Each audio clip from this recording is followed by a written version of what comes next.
Olá, sejam bem-vindos. Estamos aqui para mais um vídeo complementar na disciplina de tratores e motores agrícolas aqui da Universidade Federal do Paraná.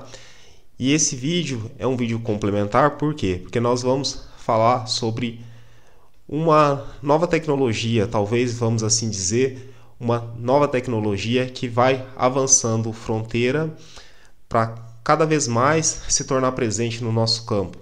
E aí vamos falar sobre robôs agrícolas.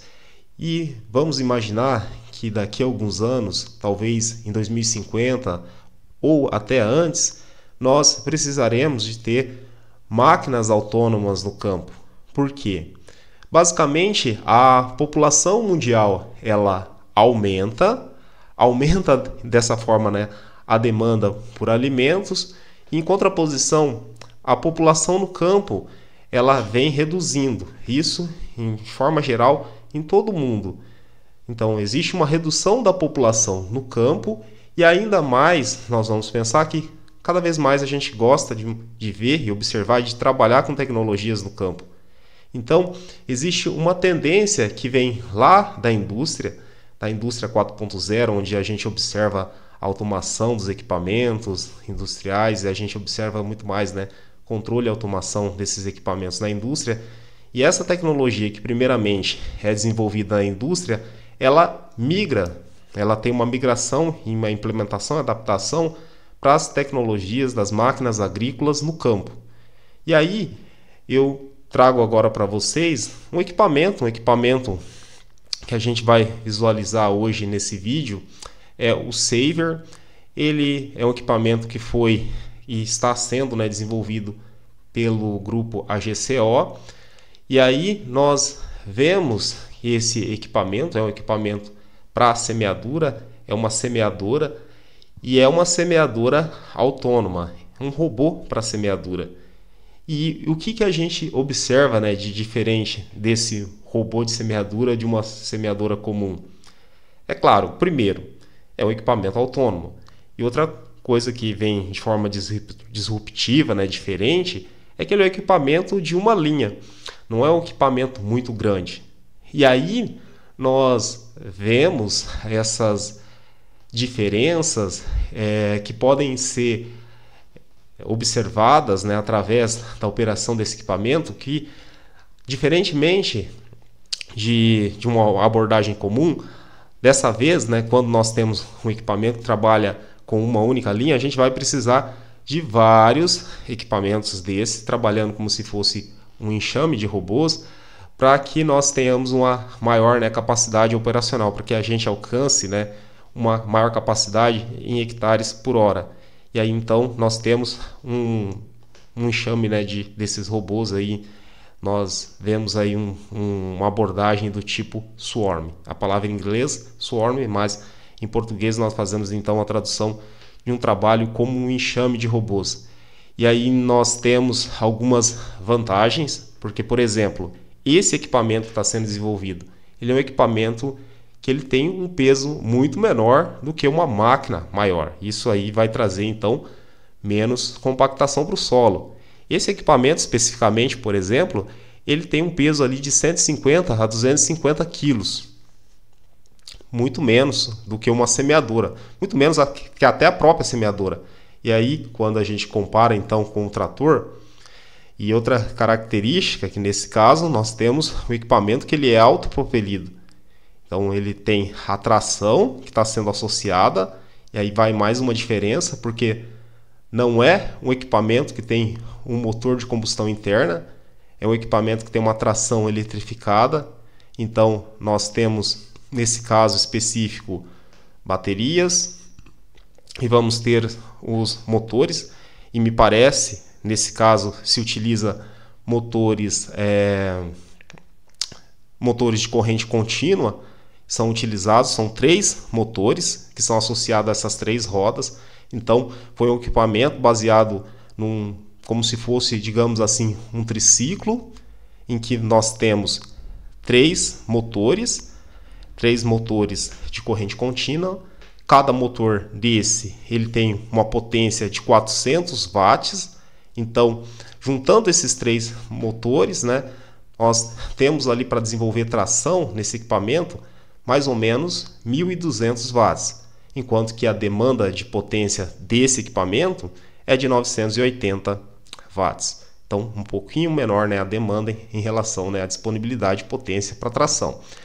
E aí a gente visualiza, né, uma diferença bastante grande para esse tipo de equipamento, né, do que nós hoje, né, precisamos, né? Porque se nós vamos pensar hoje nas nossas lavouras aqui no Brasil, nós vemos que nós trabalhamos com o quê? Nós trabalhamos numa perspectiva, né, de princípios de operação de plantio direto, onde nós temos, né, por exemplo, né, todas aquelas operações, né, em que são combinadas, a operação que nós temos então primeiramente, né, o corte da palha, depois do corte da palha, a abertura do sulco por um mecanismo, né, de haste escarificadora ou haste, né, sulcadora, ou então, né, os discos duplos, né, desencontrados para abrir esse sulco, para depositar o fertilizante, para depois nós termos a etapa, né, de deposição da semente em uma profundidade controlada, e aí nós ainda vamos ter um mecanismo, né, nesse sistema de plantio direto combinado,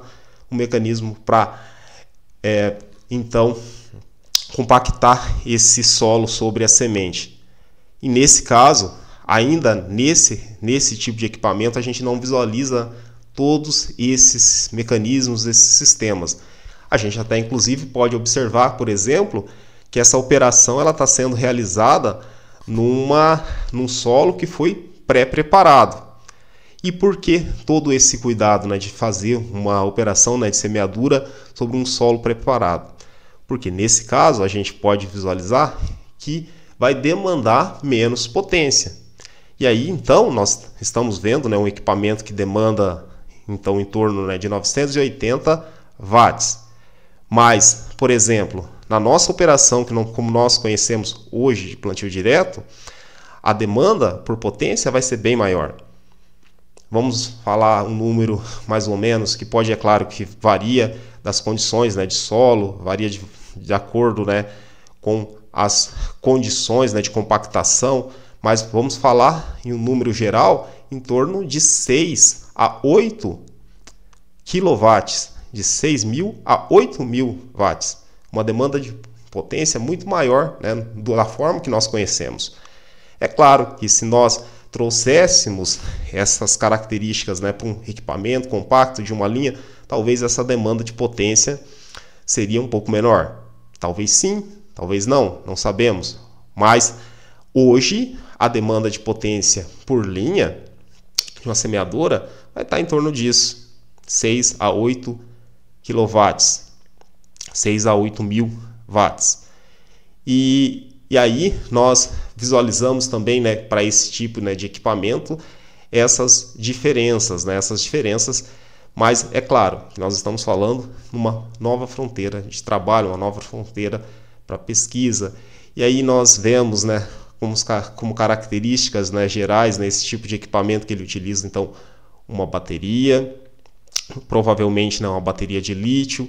Vai ser necessário para cada uma dessas unidades também, né, um sistema de geolocalização, uma antena, um receptor GNSS. Também vai ser necessário sensores de percepção do ambiente. E aí nós aqui nesse tipo de equipamento ainda não está tão visível esses sensores, instrumentos de percepção do ambiente, como câmeras, sistemas de escaneamento 3D, como o LiDAR. Então a gente ainda não visualiza nesse equipamento esse tipo de sensor de percepção. Já dá para observar, por exemplo, né, a antena receptora ali de GNSS, que ajuda, é claro, no deslocamento, né, numa função pré-programada de mapeamento da área. Já é possível se fazer, né, esse deslocamento dessa máquina. Mas e aí? Existem os sensores, né, para percepção do ambiente, para evitar, por exemplo, obstáculos físicos frente a esse equipamento? Ainda nessa visualização, né, ou por essa minha percepção de forma geral, me parece que ainda não. Mas a gente já consegue, né, visualizar, por exemplo, né, há alguns elementos, né, como por exemplo, nesse caso, todos os acionamentos dos sistemas desse equipamento, né, desse robô, são eletrificados. Por exemplo, o mecanismo que faz a dosagem de semente. Esse mecanismo também é acionado por um mecanismo eletrificado. O outro tipo de mecanismo também que faz o levante ou o abaixamento dessa máquina, o levante para transporte da máquina, né, para ela se movimentar, ou ainda também o abaixamento dos mecanismos para fazer a operação. Isso tudo também pode ser feito através, por exemplo, de um atuador elétrico, né, de um pistão elétrico acionado de forma elétrica, e se faz essa operação. Mas isso tudo, né, a gente consegue visualizar que é uma tendência.